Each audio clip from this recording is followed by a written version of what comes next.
Merci de nous rejoindre pour cette troisième partie de l'Africa Newsroom. Mahamat Assilek Alata, directeur de la publication Tchadanthropus Tribune, Cabinet Fofana, politologue, Alfred Chongo, éditorialiste d'Africa 24, sont toujours avec nous. Place à notre Zoom Société consacré aujourd'hui au chômage, un fléau, un véritable fléau au Burundi.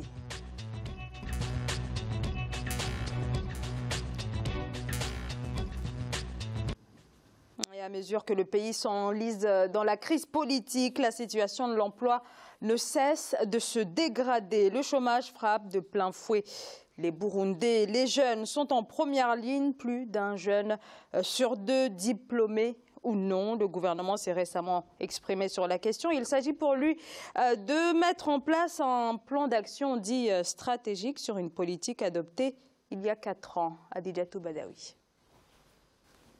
Le chômage en milieu jeune est de plus en plus élevé au Burundi du fait de la croissance démographique. En 1962, la population du Burundi était estimée à 2,9 millions et en 2017, le pays comptait 11,5 millions de personnes. Ainsi, le gouvernement se sent interpellé car il faut offrir des emplois décents aux populations. Dans cette lancée, une politique de protection sociale a été adoptée en 2011 et depuis lors, le gouvernement burundais insiste sur une contribution substantielle des ministères sectoriels. Cette initiative recommande au ministère de prévoir, dans leur plan d'action annuel, des stratégies de création des emplois. L'élaboration récente par le gouvernement burundais d'un document de stratégie nationale relatif à l'emploi en collaboration avec le programme des Nations Unies PNUD vient donc à point nommé. Nous voulons en fait réduire le chômage qui hante aujourd'hui la population burundaise et qui constitue par conséquent l'un des problèmes les plus préoccupants du pays, avec un focus sur les jeunes parce que le taux actuel du chômage chez ces derniers est environ 3 fois plus élevé que les 25 à 64 ans. Malgré ces efforts du gouvernement burundais, les populations s'en plaignent. Au Burundi, comme partout en Afrique, les jeunes font face à une incohérence entre leur formation professionnelle et les exigences du marché de l'emploi. D'après certains économistes, l'auto-emploi et le financement des petites et moyennes entreprises pourraient être quelques pistes de solutions.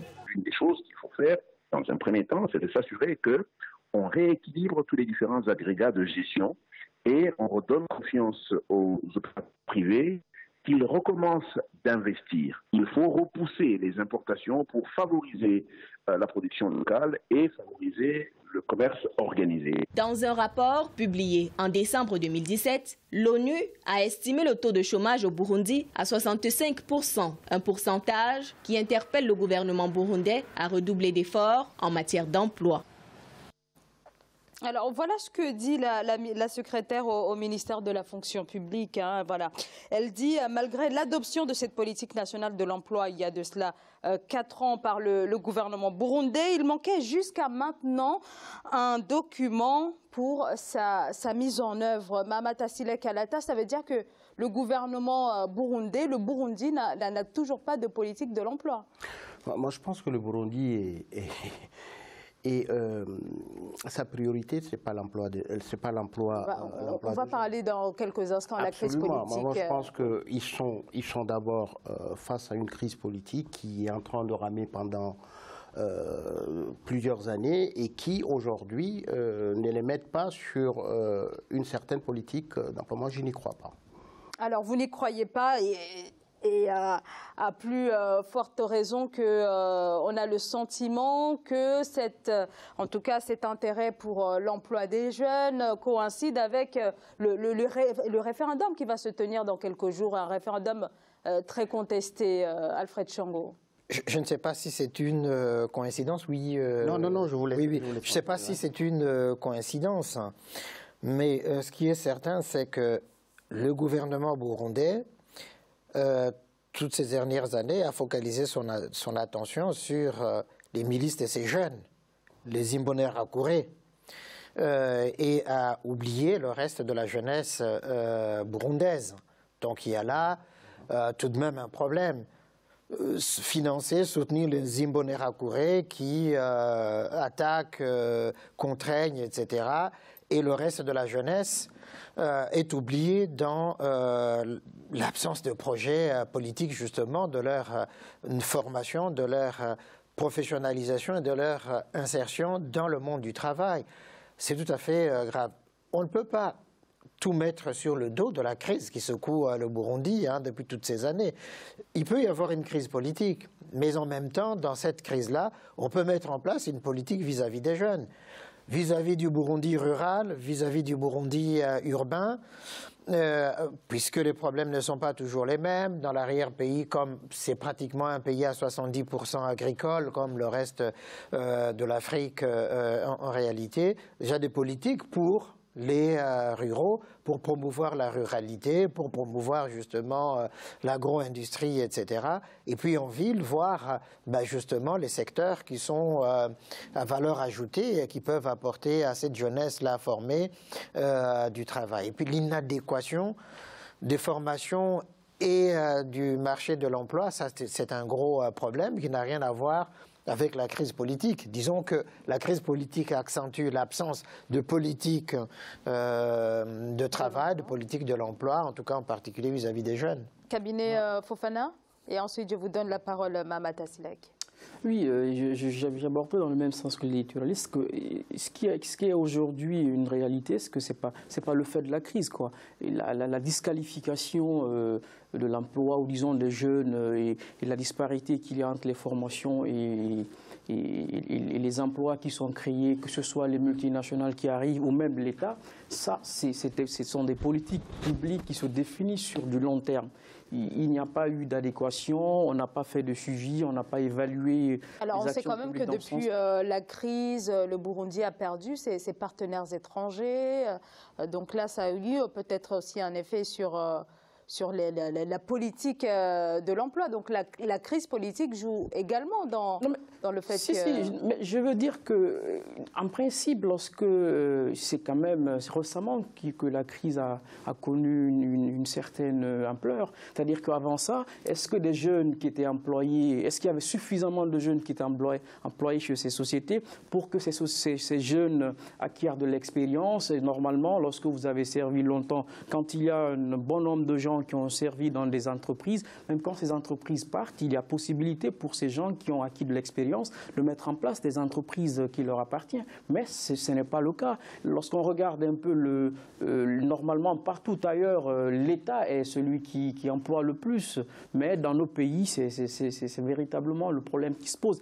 Les entreprises arrivent, elles imposent des dictats, disons des rigueurs qui ne sont pas le plus souvent dictées au niveau de nos universités ou même des centres d'études. C'est pourquoi moi je suis de ceux qui pensent qu'aujourd'hui il appartient aux États africains d'aller vers des spécialisations. Les universités ne servent pas à grand-chose. Il faut avoir des écoles de commerce, il faut avoir des écoles agricoles. Un pays comme la Guinée, nous sommes un pays minier.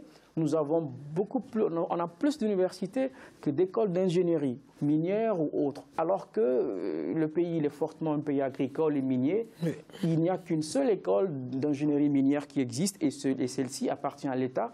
Et c'est vraiment dommage qu'on ait beaucoup d'universités où on donne les filières comme le droit, l'économie, ça ne sert pas à grand-chose, quoi. Moi, ce que je voudrais ajouter, je vais aller encore dans le sens de notre éditorialiste, sauf que je dirais le simple fait qu'il fallait attendre à la veille d'un référendum et généraliser et mettre en place une politique d'emploi me paraît suspect. On a un cancer en Afrique. Le cancer est que le parti au pouvoir, comme vous le dites, eux, ils favorisent leur milice, mais c'est le cas de tous ces roitelets qui sont au pouvoir.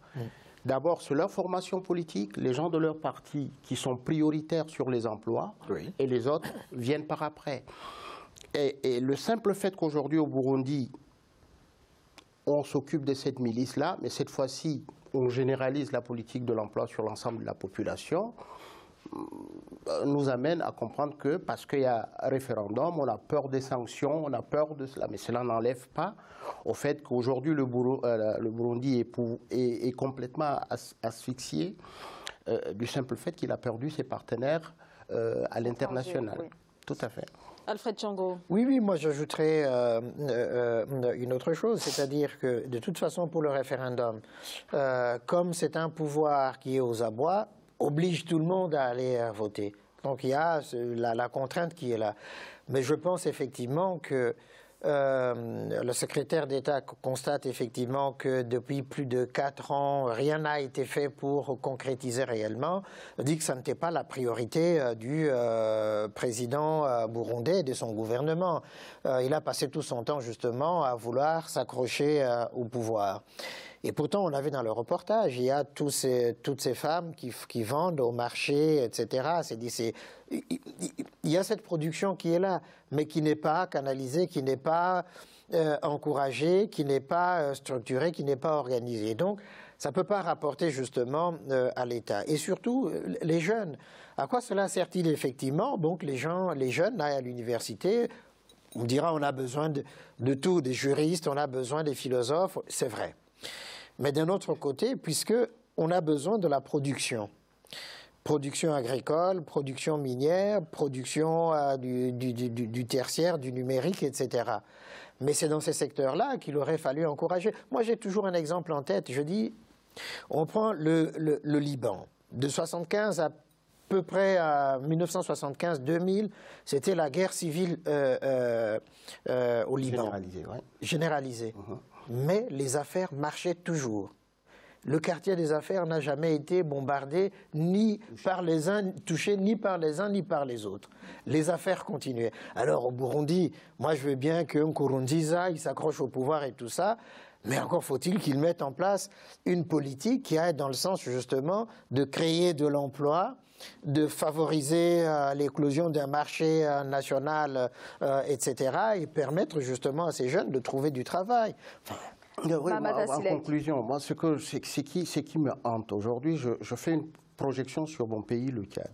Vous savez, la fonction publique emploie à plus de 50% de semi-analphabètes. Ce qui n'est pas normal. Hein. Vous voyez? Et tous ceux qui sont diplômés, ingénieurs ou Dieu seul sait, entre le Maroc, la France, les États-Unis, la Russie, etc., le nombre de Tchadiens qui sont formés et qui sont là sur les arbres à palabres, au lieu de servir leur pays. Et ça, c'est les pouvoirs en place, au lieu d'initier, de fortifier la densité de la fonction publique, ils font toujours, on favorise les jeunes milices, ceux de notre parti, et on laisse au désarroi une population qui est formée.